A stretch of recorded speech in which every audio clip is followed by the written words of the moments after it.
इस्लामाबादी में Sindhiana news network के reporter Shah Khalid Latari मूजिब secretary petroleum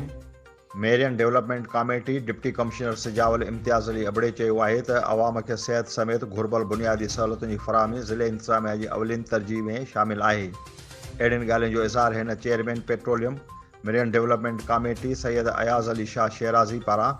petroleum Marrion fund तहत बुनियादी सेहत मर्कज़ सैयद कादिर ॾिनो शाह शेराज़ी लाइ ख़रीद कयल ambulance district health officer Sujawal doctor Ahmed Ali Pali जो district manager PPHI Syed Ghulam Haider Shah जे हवाले करण जे मौक़े ते ॻाल्हाईंदे कयो। डिप्टी कमिश्नर चयो त ज़िले इंतज़ामिया सिजावल पारां अवाम खे सिहत जूं बहितर सहूलियतूं फ़राहम करण लाइ कोशिशूं वरितियूं पयूं वञनि त जीअं हितां जे अवाम खे वधि खां वधि फ़ाइदो हासिलु थी सघे।